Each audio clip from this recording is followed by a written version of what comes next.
네, 안녕하세요. 해커스 한국사 안지영입니다.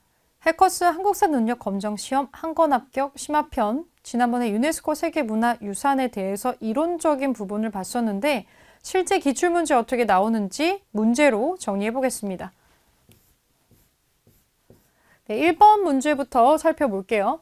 가 문화유산에 대한 설명으로 옳은 것은 이 건물은 가의 정전입니다. 가는 태조 이성계가 개경에 처음 세웠는데 도읍을 한양으로 옮긴 후 지금의 위치에 건립을 했습니다. 사직과 더불어 왕조 국가를 표현하는 상징이었습니다. 라고 지금 설명이 나오고 있고, 사실 여기를 한 번이라도 가보신 분이 있다면 이거 보자마자 여기가 뭔지 아실 수 있으실 거예요. 지금 지붕이 굉장히 길죠? 가로로 가장 긴, 우리나라에서 가장 가로로 긴 건축물인데 동양에서 가장 길다라고 얘기를 하기도 하죠.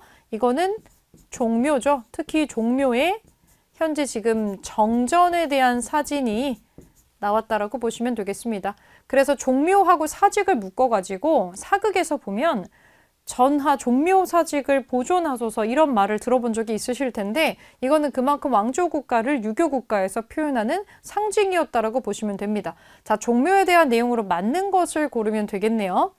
경내에 조선 총독부 청사가 세워졌다. 이거는 종묘가 아니고 경복궁이죠.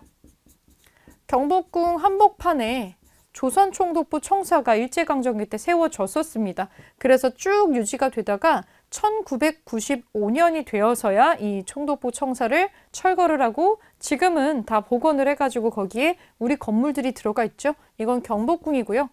자, 2번 역대 국왕과 왕비의 신주가 모셔져 있고 여기에 제사를 지내는 거죠. 왕실 사당이죠. 2번이 맞는 내용이고요. 대성정과 명륜당을 중심으로 구성되어 있다. 이건 성균관이죠. 그리고 성균관하고 지방에는 향교가 있었어요. 향교. 여기에 관련된 설명이고 일제강점기에 창경원으로 격하가 되기도 했다. 이거는 창경궁입니다. 지금은 창경궁으로 다시 바꿔놨어요. 토지와 곡식의 신에게 제사를 지내는 공간이 사직입니다. 이게 사직단이죠. 그래서 지금 우리가 찾아야 되는 종묘에 대한 설명은 2번으로 찾아주시면 되겠네요. 자, 2번 문제 볼게요. 가나다라 마에 대한 설명으로 적절하지 않은 것이 뭐냐? 적절하지 않은 것을 찾는 거예요. 이건 좀 난이도가 있는 문제로 보여집니다. 자, 답사 계획서인데 불교 문화유산이 숨쉬는 곳 산사를 찾아서 유네스코가 주목한 사찰을 중심으로 자, 그래서 지금 순서를 보니까 보은의 법주사, 영주의 부석사, 안동의 봉정사, 합천의 해인사, 순천의 서남사가 나오고 있네요. 여기 사찰의 대표적인 특징들이 지금 묶여져 있는데 뭐가 하나 잘못 들어가 있는 것 같죠? 그걸 골라보겠습니다. 가를 먼저 볼게요. 보은의 법주사. 5층의 목조탑의 내부에 부처의 일생을 그린 팔상도가 있다. 보은의 법주사에서 가장 유명한 건축이 얼핏 보면은 큰 탑처럼 생겼어요. 목탑 같은 형식으로 올라가 있기 때문인데 5층에 목조탑이라고 돼 있죠. 부처의 일생을 그린 팔상도가 있다고 해서 이 건물을 팔상전이라고 해요. 얼핏 보면 탑처럼 생겼어요. 요거 같이 기억해 주시고 얘는 맞는 설명이 지금 들어가 있어요. 자, 나를 볼게요. 영주의 부석사. 배흘림 기둥의 주심포 양식으로 축조된 무량수전이 있다. 부석사의 대표적인 특징이죠. 아예 요거가 이름이 들어간 책도 있어요. 무량수전, 배흘림 기둥의 기대 서서라는 유명한 문화유산 에세이 책이 있었죠. 요거는 맞는 얘기입니다. 자, 3번. 3번이 지금 안동의 봉정사죠. 현존하는 우리나라 최고, 가장 오래된 목조 건축물인 극락전이 있다. 네, 요것 때문에 유명한 장소가 안동의 봉정사입니다. 요것도 맞는 설명이 제대로 들어가 있는 거예요. 4번. 합천의 해인사. 8만 대장경판을 보관하고 있는 장경판전이 여기 있죠. 이것도 유네스코에 따로 등재가 되어 있는 건축이기도 하고요. 요거까지는 다 맞는 설명인데 자, 마지막 5번 보겠습니다. 말을 보면은 순천의 서남사가 나와 있는데 무구정광 대다란이경이 발견된 3층 석탑이 있다. 요거는 순천의 서남사가 아니고 불국사의 석가탑에서 발견을 한 겁니다. 그래서 5번이 잘못 연결이 되어 있네요. 이거는 사찰의 대표적인 특징을 모르면 전혀 못 푸는 문제였기 때문에 굉장히 난이도가 있는 문제였습니다. 각각의 대표 사찰의 특징들을 이 문제를 통해서 정리를 좀 해주시면 좋을 것 같아요. 자, 오른쪽으로 올라가서 3번 문제 보겠습니다. 가 문화유산에 대한 설명으로 옳은 것을 보기에서 고른 것은 저는 지금 파리에서 열린 한지공예 특별전에 나와 있습니다. 이 작품은 영조와 정순 왕후의 혼례식 행렬을 1100여 점의 닭종이 인형으로 재현한 것입니다. 조선시대 왕실이나 국가의 큰 행사가 있을 때 일체의 관련 사실을 글과 그림으로 기록한 책인 이것을 바탕으로 제작되었습니다. 의궤죠. 자, 의궤입니다. 이거에 대해서 맞는 것을 보기에서 골라볼게요. 사초와 시정기를 바탕으로 편찬되었다. 이거는 조선 왕조 실록이죠?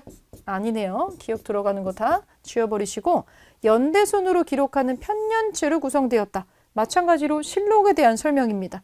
니은 들어간 거 지워버리시고 왕의 열람을 위한 어람용이 따로 고급품으로 제작이 됐었죠. 그게 의궤의 특징입니다. 맞고요. 병인양요 당시에 일부가 프랑스군에게 약탈이 됐었죠. 그 강화도에 있는 외교 장각에 있었던 의궤가 주로 약탈이 됐었습니다. 디귿하고 리을은 맞는 얘기네요. 그러면 5번은 맞다라고 골라주시면 되겠죠. 3번에 5번으로 답을 찾아주시면 되고, 자, 마지막 4번 보면 가 문화유산에 대한 설명으로 옳은 것은 2023년에 프랑스 국립도서관에서 열린 인쇄하다 구텐베르크의 유럽전에서 이것이 공개되었다. 가라고 하는 게 공개가 되었다. 1973년 동양의 보물전 이후에 50년 만에 대중에게 전시되었다는 점에서 의미가 있다. 승려 백운이 편찬한 불서로 제자들이 1377년에 청주의 흥덕사에서 인쇄를 했고 현재 학원만 프랑스에 남아있다. 아마 이 부분이 가장 결정적인 힌트가 아닐까 싶은데 이 문화유산은 금속 활자로 인쇄된 직지라는 책입니다. 승려 백운이 편찬한 불서라고 하기 때문에 사실 이 책의 풀네임이 직지가 아니고요. 원래는 우리가 직지심체 요절이라고 알고 있지만 백운 화상이 편찬을 한 책이거든요. 그래서 원래 완전히 풀네임은 백운 화상 초록 불조 직지심체 요절이에요. 너무 길어가지고 우리가 직지심체 요절 요것도 축소해서 직지라고 부르는 거죠.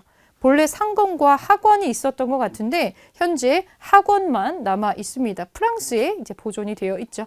자, 직지에 대한 설명으로 맞는 거 골라보겠습니다. 신미양요 때 미군이 탈취하였다. 아니죠. 신미양요 때 미군이 가져간 거는 그 어제현 장군의 수 적혀 있는 그 깃발이 있어요. 숫자기를 가져갔었죠. 그래서 신미양요 때 미군이 탈취한 거는 어제현 장군의 깃발이고요. 현존하는 최고의 금속 활자본이다. 이게 직지를 한 문장으로 설명할 수 있는 문장이겠죠. 2번이 답이고 거란의 침입을 물리치기 위해서 제작이 되었던 거는 고려시대에 초조대장경이라고 있었습니다. 초조대장경.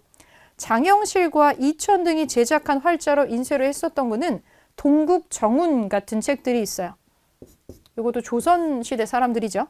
불국사 3층 석탑을 보수하는 과정에서 발견이 됐었던 거는 무구정광 대다란이경이라는 경전이 있었죠. 요거는 가장 오래된 목판 인쇄본으로 인정을 받고 있는 유산이죠. 같이 체크를 해주시고 직지에 대해서 올바르게 설명한 부분은 2번으로 찾아주시면 되겠습니다. 엄청 어렵게는 나오지 않지만 이런 건 어려울 수 있어요. 이렇게 여러 개가 묶인 거 있죠. 이 경주 역사 유적지구도 그렇고 그 백제 역사 유적지구도 그렇고 이 산지 승원도 여러 개가 묶여 있고요. 서원도 여러 개가 묶여 있어요. 그리고 가야 고분군도 7개가 묶여 있어요. 그래서 하나의 특징 중에 대표성을 가진 것만 물어봐도 이걸 내가 디테일 내용을 모른다면 못 풀 수 있는 문제가 나올 수 있습니다. 그게 아마 이런 문제가 될 것 같고 아마 유네스코랑 관련된 문제 중에서 가장 어렵게 낸다면 이렇게는 낼 수가 있을 것 같아요. 이렇게는 자주 나오는 스타일은 아니지만 난이도가 상당히 있죠. 이 사찰에 대한 문제는 유네스코가 아니어도 나올 수 있어요. 그 지역사랑 묶여가지고. 그러니까 지역을 대표하는 사찰이나 서원이나 고분군 유적지구 같은 것들은 그래도 기본적인 지역별 특징 정도는 체크해 주시는 게 좋을 것 같습니다. 사찰 문제는 종종 출제가 되기 때문에 대표 사찰의 대표 건축과 건물의 모양, 특징 같은 거는 묶어서 기억을 해주시면 좋을 것 같아요.